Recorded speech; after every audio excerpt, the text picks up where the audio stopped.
여러분, 우리 대한민국은 세계 최고의 저출산 국가입니다. 그래서 인구가 급격하게 줄어들고 있습니다.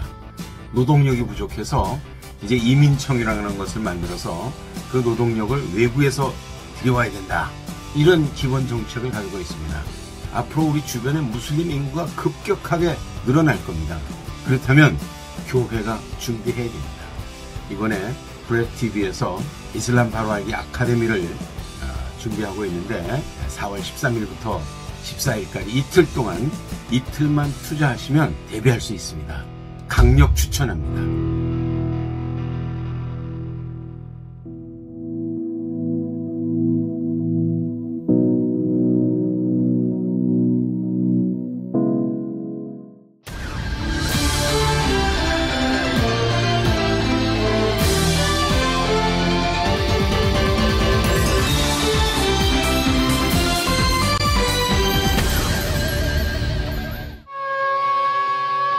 Coming up on Jerusalem Dateline, Prime Minister Benjamin Netanyahu races ahead with judicial reform and shoots down a proposal to criminalize the sharing of the gospel. Plus, religious persecution grips Ukraine amid Russia's brutal war. And experts say the global fight against terror is shifting. See where extremist groups are focusing their attention the most. Plus, join the birthday celebrations as CBN founder Pat Robertson turns 93. All this and more on this edition of Jerusalem Dateline.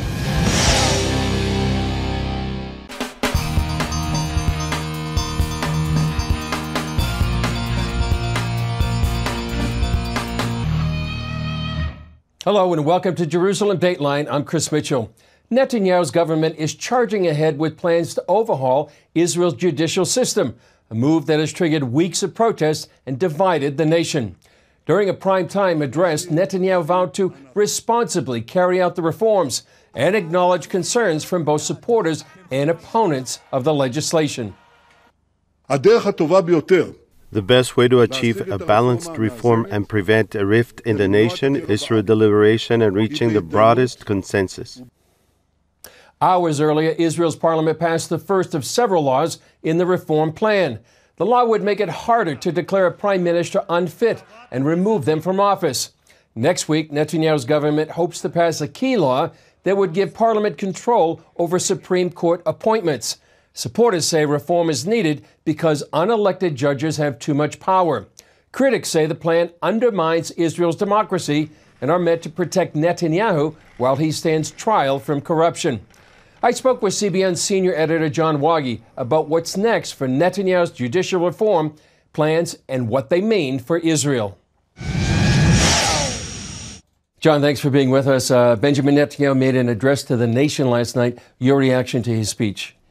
It was measured. It was conciliatory in some ways, but it was also firm. He's not backing down on his central point, which is that judicial reform is going to move forward, and he is supportive of that, and he's not backing down from it. That was the essential thing, but he wants to calm things down in the country. I mean, this is 11 straight weeks of protests, and yesterday's protest was called the Day of Paralysis. I mean, that says a lot. You're trying to shut down the functioning of the government, really, and the functioning of the nation, because you're going to roads and blocking them. So, you know, he's trying to calm the situation down, and at the same time saying it's not going to change my legislative goals. Yeah. Two main issues about judicial reform. One is the override clause, where the Knesset could override a Supreme Court decision. Right now it's 61 seats, but he was willing to compromise that and actually raise the number of seats. The other one is who's going to replace Supreme Court justices, who gets to choose them. Right now it's sort of an inside club. They get to choose their own successors, but that's going to be changed. How about these two main issues? Yeah, I think, well, on one point, he conceded that the number could be higher than a bare majority of 61 for legislators to overrule a decision by the High Court. So that's one thing. That is a compromise on Netanyahu's part. The other part, which was a little more nebulous, is they are going to replace some of the people, as you called it, a club, where it was a closed circle deciding who's going to be within the legal community, is going to be on the Supreme Court and those kind of things. That's going to expand to include members of the Knesset, which are elected by the people. So he's not backing down on that part. But overriding the judicial reform debate within the country, very divisive, you believe it's more than just judicial reform. What do you mean by that? Yeah, I think if it had been about judicial reform, we would have seen it in October before the elections were happening. But what was it about back then? It was about Netanyahu and getting him out of office. The opposition people now, they're the ones who are saying, we've got to get him out. No matter what kind of alliance we make, we've got to get him out of office. So that's really the central point.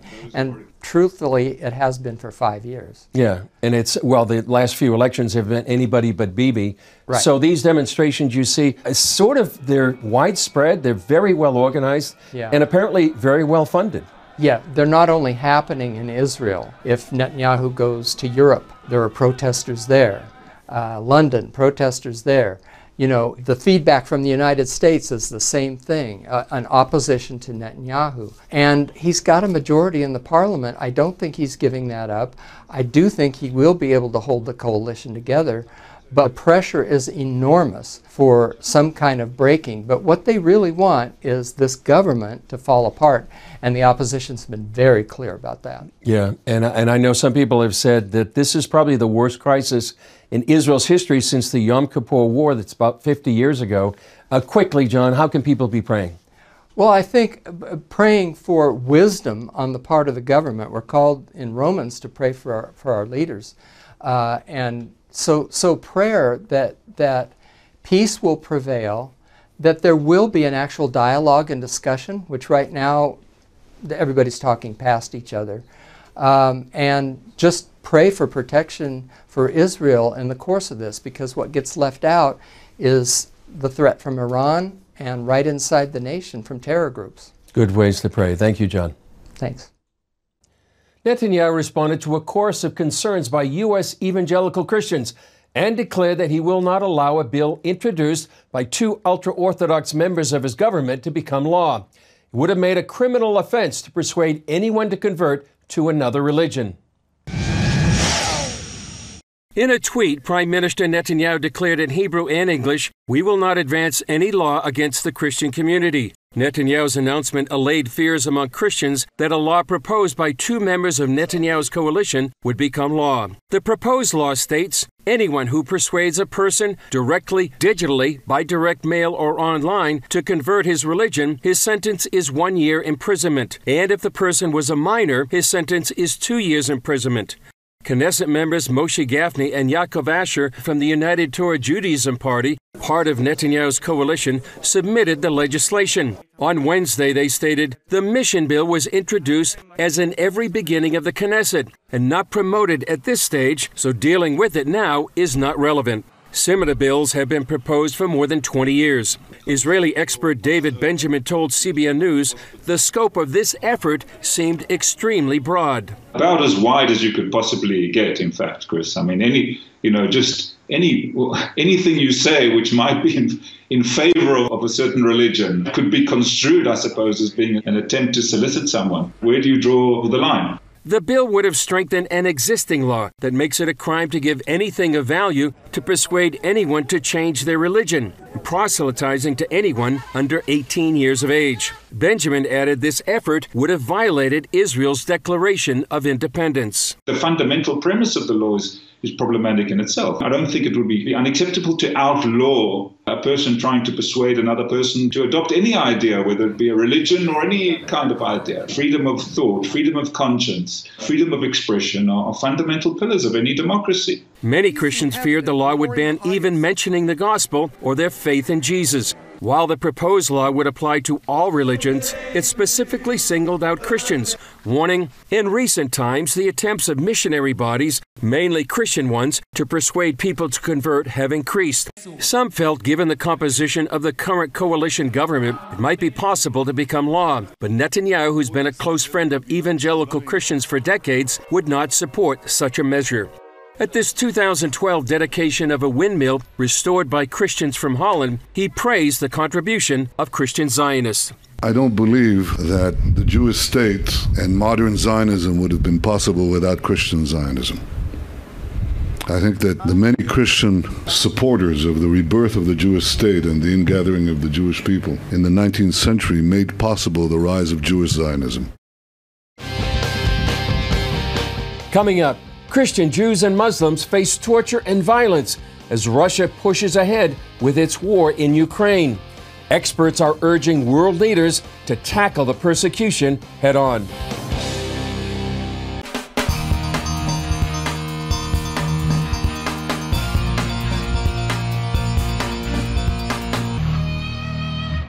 As we saw in Israel in recent days, the right to freedom of thought and religion is critical. Battles are being fought over it all over the world. In fact, the U.S. Commission on International Religious Freedom has expressed deep concern for the safety of Christians and religious minorities in Ukraine as the war with Russia continues. The big question is, what can be done to stop the persecution? As Wendy Griffith reports, there are no easy answers.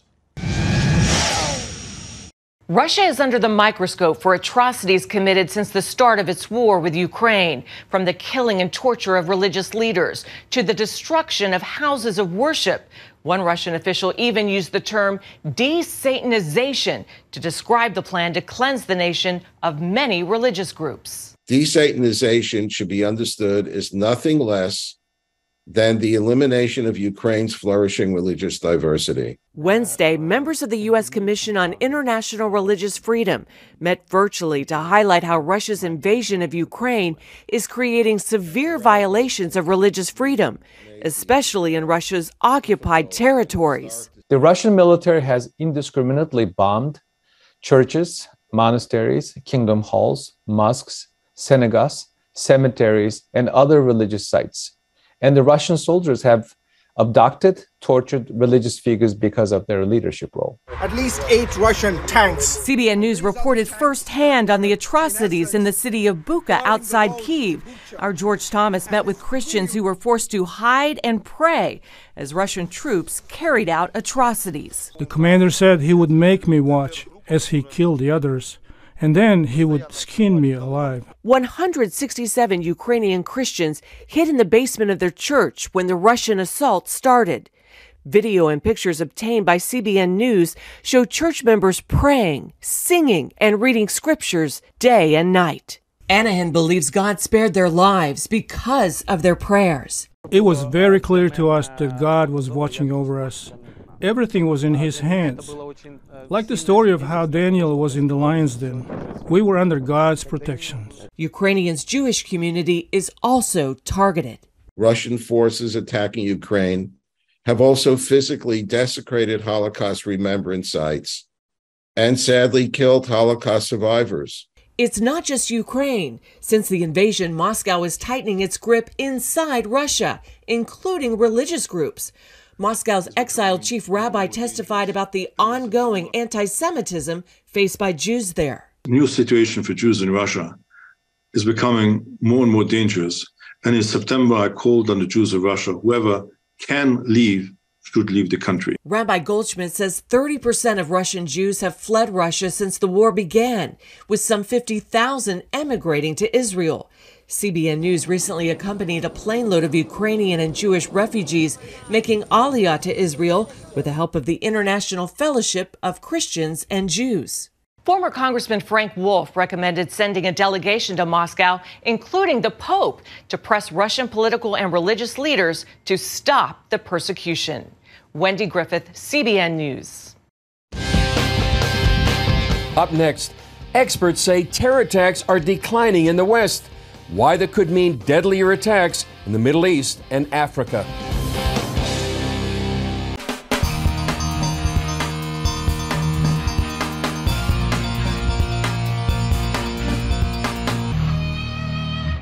A new report from the Institute of Economics and Peace finds terrorist attacks declining in the West.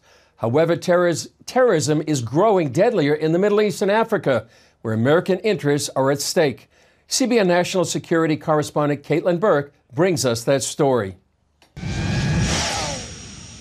In their annual report, the Institute of Economics and Peace finds that while the dynamics of terrorism are changing, the threat remains high.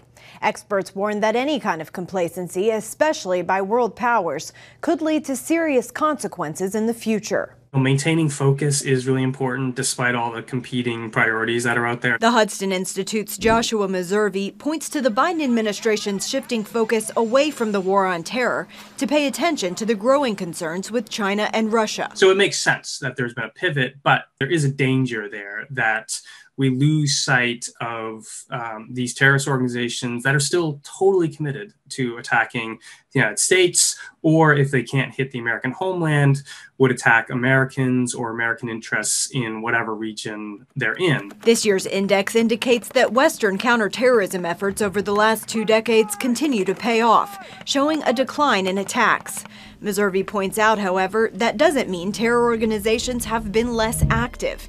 They've just moved on to countries facing greater instability. There has been a real shift to Africa, specifically the Sahel region, where we've seen a greater growth in terrorist activity than anywhere else in the world. He notes that region of Africa faces frequent food shortages, poverty, and corrupt leadership. There's an enabling environment that exists in these countries where you have kleptocratic, even abusive governments, and that helps the terrorists, frankly. It makes their ideology more attractive. It makes the message that they're sending to ordinary people more attractive. The Islamic State remains the world's deadliest terror group for the 8th year in a row, with Afghanistan feeling the highest impact from terror attacks. You have a terrorist organization that runs the country now, so it's really unsurprising, but it's also a reminder of just how badly the United States botched both the Afghanistan withdrawal and other elements of that war. The IEP is calling on world powers to tackle terrorism by addressing systemic issues in places like Africa, where governments seem less likely to stamp out violent extremism and people appear more likely to be taken in by radical ideologies. Caitlin Burke, CBN News, Washington. Much of the current fighting between terrorist Israeli authorities and the IDF is happening in northern Samaria. Various terror groups have become more active because of their disillusionment with the Palestinian Authority. Paul Strand has more. A new wave of militants are more and more launching their terror attacks from northern cities like Jenin and Nablus, where radicals have broken away from the Palestinian Authority. Those are areas that the Palestinian Authority has relinquished control, and in these areas we've seen the growth of new organizations, new militant or terror organizations that have been taking up arms and attacking Israelis, whether it's in Judea and Samaria or in other parts of Israel. But it is an act of frustration with the situation and with the corrupt Palestinian Authority. These are people in their late teens, early 20s, that in any other place in Israel and in any other place in the world should be busy building their own lives, right? Establishing families, their professional careers, going about their own business, but instead what they're busy doing is taking up arms and trying to kill Israeli civilians and attacking Israeli security forces. But now what's kind of interesting is the background. These groups aren't really affiliated that much with the Palestinian Authority.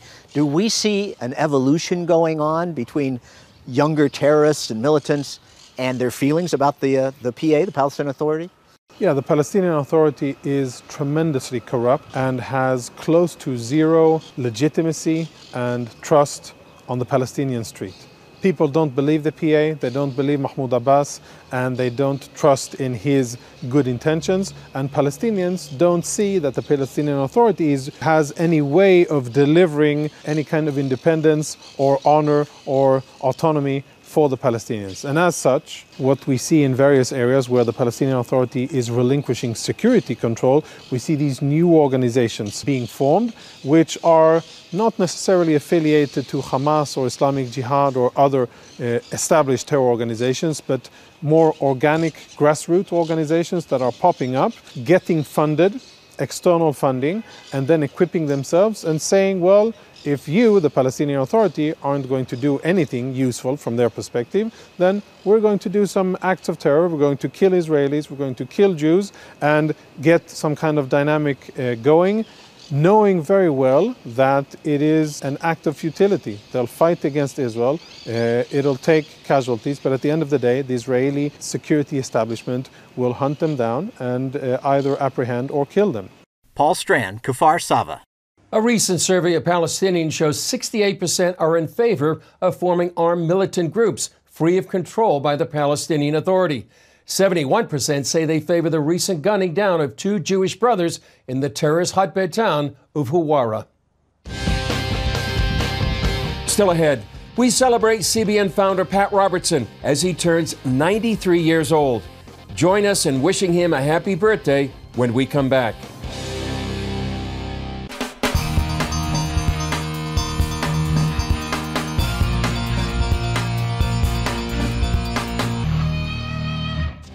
CBN just marked an important milestone, the 93rd birthday of our founder, Pat Robertson. It was a day to remember all that the Lord has done through Pat, from his work as a television pioneer, founding the Christian Broadcasting Network, to establishing Regent University, CBN News, Operation Blessing, and reaching the next generation. It was a day to reminisce. Here are some thoughts from Ben Kinchlow, his co-host for many years, now deceased. We had the matchless privilege of being a part of what God was doing, and I could stand by Pat Robertson's side and hold up his hand and pray with him and, you know, cry with him and laugh with him and see God do incredible things for people. Greetings came from across the U.S. and from around the world. God bless you for everything you've done for the world, because God knows that you've done so much for the world. Thank God for you. Happy birthday. Pat, 93, congratulations. Hey, you're getting to be an old guy. Hello, Pat, one of my very favorite people. I just want to wish you a very happy 93rd birthday. You look fantastic. Hi, Pat. Wishing you a very happy birthday and the best year ahead. Your influence and your leadership in the Christian community and broadcasting has shaped the lives of so many, including my own. I want to wish Pat Robertson a happy 93rd birthday. Pat, you've been a tremendous friend. And I have to say you have many friends and many admirers around the world for a life of purpose that you have led. But I want to say categorically that Israel has had no better friend than you. You have led many Christian believers around the world to understand the miracle of the Jewish return to the ancient Jewish homeland, the resurrection of Israel, the reuniting of Jerusalem. I know that all that stirs your heart as much as it does mine. And I want to also say that you've been a great personal friend. So for all of that and for much more, thank you, Pat, and happy birthday.